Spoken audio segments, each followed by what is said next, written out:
Jalan. Dalam waktu dekat, pengumuman verifikasi berkas penentuan nomor urut hingga masa kampanye akan berjalan mulai November ini. Penduduk muda atau usia produktif diprediksi akan mendominasi dalam Pilpres 2024 mendatang.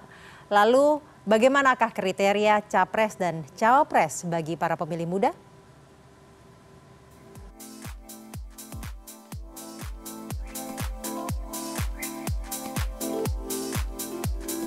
Kalau aku pengennya sih yang tegas ya, udah pasti gitu kan. Terus udah gitu yang benar-benar baiklah untuk negara ini gitu. Kalau keinginan saya sih yang bisa memperhatikan yang di bawah ya.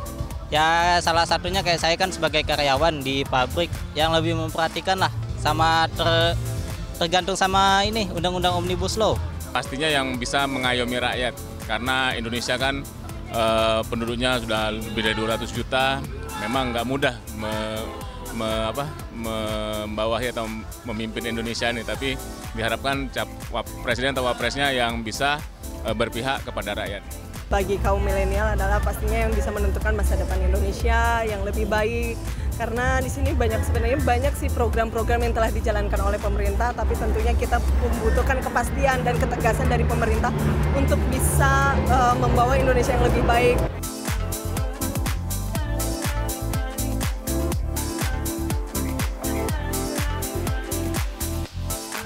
Yang pasti pemberantasan korupsi ya, itu paling penting banget. Terus kalau misalkan BPJS tuh jangan dipersulit gitu. Itu paling penting sih Bapak Presiden, tolong. Mungkin dari kayak lapangan kerja kan di Indonesia juga tingkat pengangguran di Indonesia kan banyak. Kayak banyak pekerja yang masih belum dapat pekerjaannya. Mungkin lapangan pekerjaannya dibuka lebih banyak lagi. The next program tentunya yang saya pengen ke desa-desa bisa ditingkatkan kembali terkait teknologinya, karena tidak dipungkiri potensi di dalam daerah pun, misalnya kayak di daerah, khususnya saya dari Jawa Barat, di daerah Jawa Barat yang paling ujung itu banyak banget potensinya.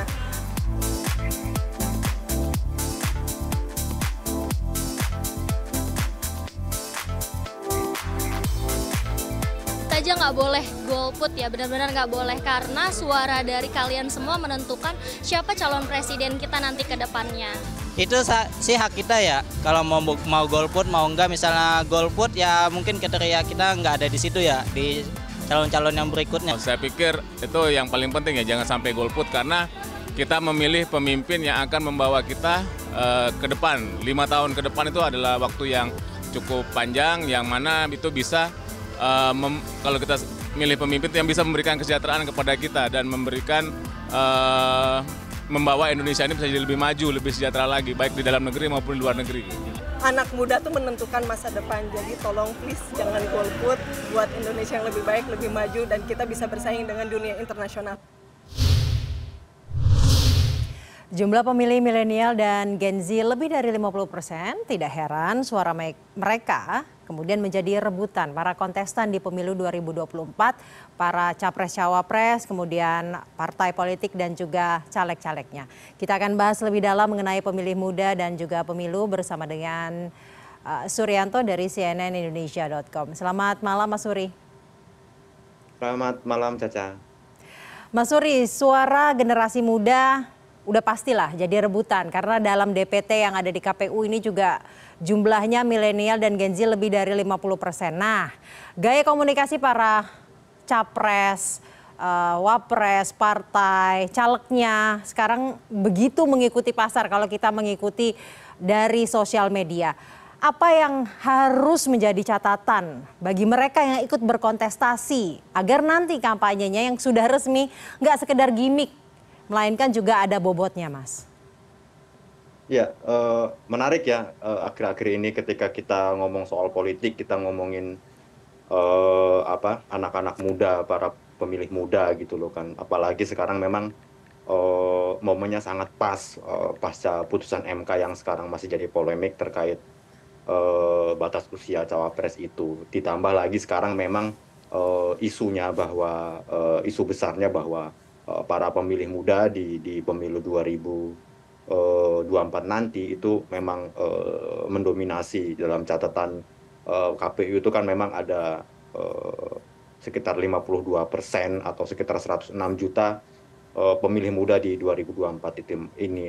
Makanya Caca bisa dipahami ketika para eh, baik capres, cawapres ataupun calon anggota legislatif nanti menggunakan gaya-gaya komunikasi atau gaya-gaya kampanye dalam tanda kutip, karena sekarang memang belum musim kampanye, terkesan memang ingin menyasar para pemilih muda ini gitu loh. Memang eh, eh, agak kadang sedikit agak menggelikan buat mereka yang tidak terbiasa dengan gaya komunikasi ini. Tapi harus diakui mungkin ini memang menjadi salah satu cara yang efektif ke depan untuk bisa meraih para pemilih muda ini. Namun sebaiknya Caca, sebatas pola-pola komunikasi ini memang tidak harus dibarengi dengan program-program yang nyata. Jadi memang tidak perlu mengedepankan gimmick dan lain-lain, tapi memang harus lebih mengedepankan program apa sih yang dimiliki oleh para calon pemimpin ini untuk anak-anak muda ke depannya gitu loh. Program realnya seperti apa, bagaimana nanti implementasinya, aplikasinya ketika mereka terpilih, sehingga anak-anak muda ini juga bisa mengkritisi, bisa memberikan saran seluas-luasnya kepada calon pemimpin ini gitu loh. Jadi memang sebaiknya tidak mulai merubah pola berpikir para calon pemimpin ini, bahwa tidak hanya menjadikan anak-anak muda ini sebagai calon pemilih atau sebagai pemberi suara, tapi juga harus melibatkan secara penuh anak-anak muda ini, diserap aspirasinya. Kalau kita lihat tadi cuplikan video itu Caca, sangat menarik kan, masukan-masukan dari mereka, dan hal yang sangat menarik itu anak-anak muda juga menyarankan untuk tidak golput. Golput ini kan menjadi salah satu PR bersama untuk diperangi. Terus bagaimana juga para politikus kita ini bisa memberikan semacam dorongan kepada anak-anak muda ini untuk punya jiwa-jiwa yang kritis lah, untuk mengkritisi apa yang mereka tawarkan selama ini. Juga melibatkan para anak-anak muda ini untuk menjadi aktor-aktor yang punya peran penuh untuk menentukan masa depan arah bangsa melalui pemilu 2024 nanti, Caca. Selain mendorong agar lebih kritis, mungkin sebagai contoh yang memiliki psikologis yang mantap. Salah satu contohnya kemarin Pak Ganjar ulang tahun, kontestan dua lawannya ini juga turut memberikan selamat ulang tahun. Apakah ini juga bisa memberikan contoh yang baik? Itu harus sangat diapresiasi hubungan antar kontestan di pemilu ini. Yang kita tahu juga bahwa Pak Ganjar dengan Pak Anies itu sudah sama-sama dari awal mereka menyebut mereka adalah sahabat lama gitu loh, sama-sama lulusan UGM. Anies dengan Pak Prabowo juga itu merupakan teman lama gitu loh. Ganjar dengan Pak Prabowo juga sudah bukan kenal baru, bahkan mereka sudah sering berinteraksi. Artinya begini, pola komunikasi terus interaksi antar calon pemimpin ini patut dijadikan contoh ketika dunia media sosial terutama menunjukkan bahwa masih ada perpecahan antara pendukung, padahal yang kita tahu bahwa capres-cawapres itu ya berteman baik gitu. Terbukti bahwa mereka saling mengucapkan selamat ulang tahun, bahwa terlihat interaksi Pak Ganjar dengan Pak Anies juga sangat cair gitu loh. Mereka kalau ketemu juga saling berpelukan gitu. Mungkin bisa jadi ketika mereka bertemu saling di tempat yang santai gitu, omongan mereka bisa jadi tidak politik gitu loh. Bisa jadi mungkin cerita-cerita mereka saat kuliah di UGM dulu kan kita tidak tahu, tapi justru yang kadang bisa bikin kita mengelus dada gitu loh. Bagaimana para pendukungnya ini di media sosial justru malah saling bertengkar, padahal orang-orang yang didukung mereka itu justru saling berpelukan dan berangkulan. Hal ini yang harus diapresiasi dan menjadi contoh bahwa pesta demokrasi itu benar-benar sebuah pesta, bukan sebuah ajang persaingan, apalagi ajang perpecahan, apalagi ajang permusuhan. Ini pola-pola komunikasi ini yang memang harus digalakan terus, Caca, sehingga benar-benar persaingan itu terjadi secara sehat, baik di level elit maupun di level akar rumput gitu, Caca. Ini kemudian memberikan contoh bahwa berbeda kebijakan, saling mengkritisi ini harus, tapi tidak dibawa ke level personal ya. Karena kan ditakutkan akan terjadi apa yang terjadi pada Pilgub DKI Jakarta 2017, Mas. Betul, Caca. Para pemilih harusnya menyadari bahwa ada pernyataan yang menarik akhir-akhir ini bahwa politik itu hanya 5 tahun sekali, tapi persaudaraan selamanya. Artinya begini, berbeda pilihan bukan berarti kita putus hubungan persaudaraan atau putus hubungan persahabatan gitu loh. Berbeda pilihan kan bukan berarti kita nanti berbeda tujuan. Politik ini kan tujuannya satu, baik capres cawapres A, B, dan C itu pasti kan tujuannya satu, yaitu kesejahteraan masyarakat dan memajukan bangsa ini gitu kan. Terlepas dari apapun caranya gitu loh. Ketika ada yang tidak serak dengan caranya, silakan kritisi dengan cara yang elok, bukan dengan cara perpecahan gitu loh. Anak-anak muda mestinya sudah harus bisa menyadari ini.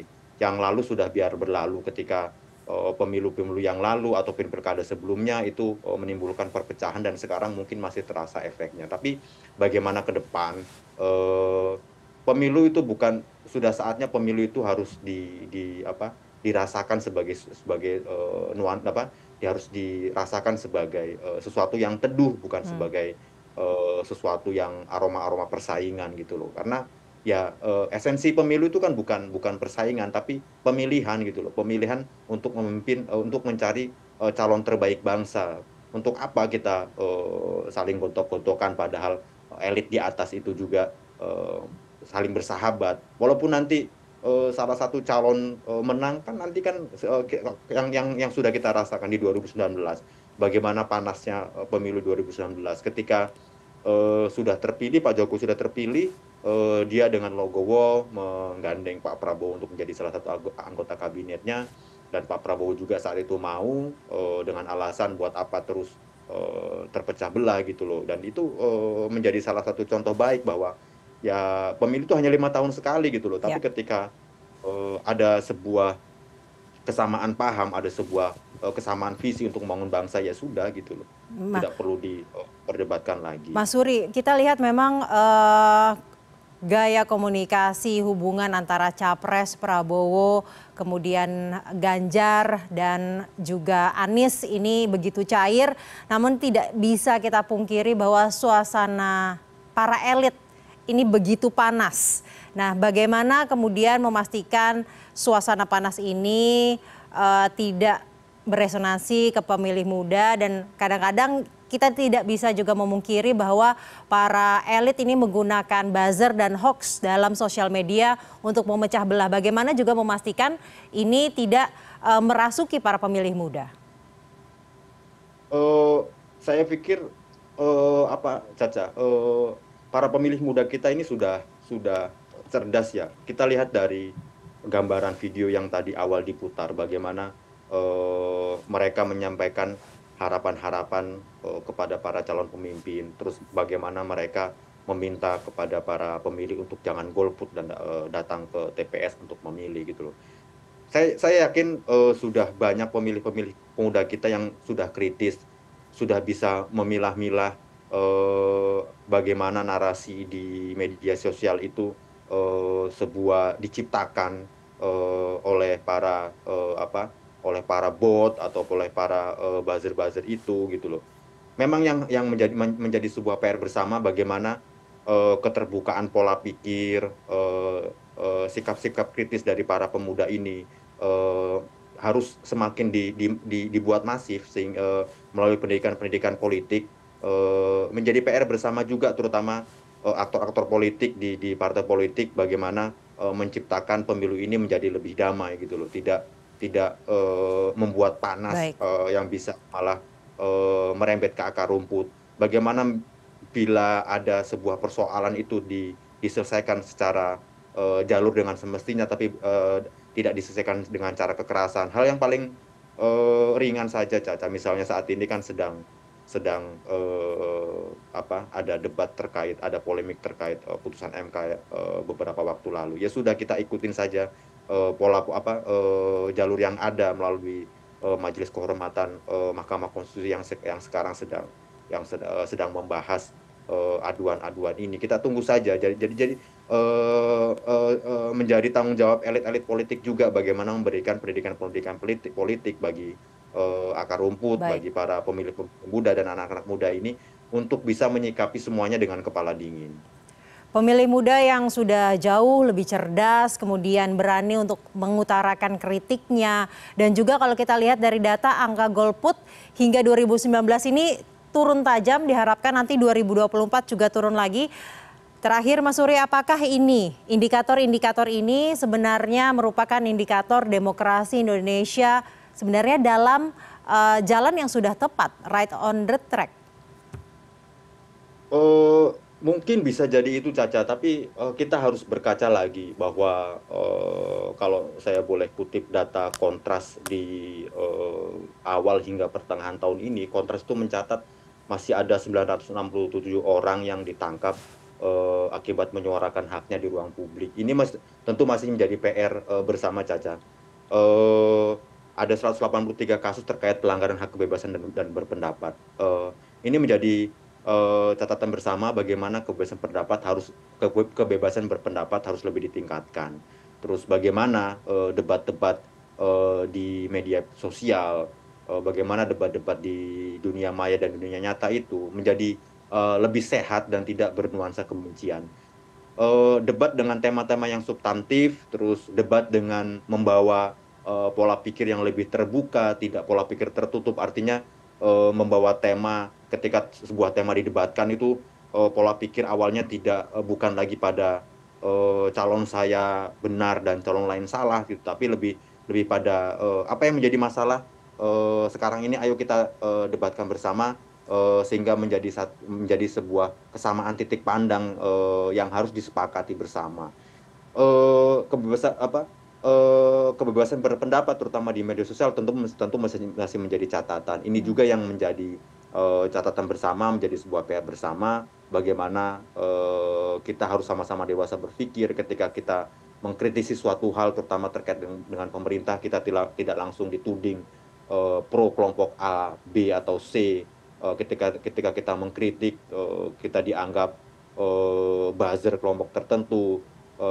Jawablah kritik dengan kritik gitu loh, tidak dengan tindakan represif yang ini masih disuarakan oleh Kontras, bagaimana ada 183 kasus terkait pelanggaran kebebasan berpendapat ini, Caca. Cukup sudah di era pilpres dengan nuansa kebencian dan keterbelahan di periode sebelumnya itu. Bagaimana berjalannya Pilpres 2024, pesta demokrasi dan juga demokrasi di Indonesia ini menjadi tanggung jawab bersama tentunya, Mas. Rakyat, pemerintah dan juga kita sebagai media. Terima kasih Redaktur Pelaksana CNN Indonesia.com Suryanto telah bergabung bersama kami malam hari ini di CNN Indonesia Prime News.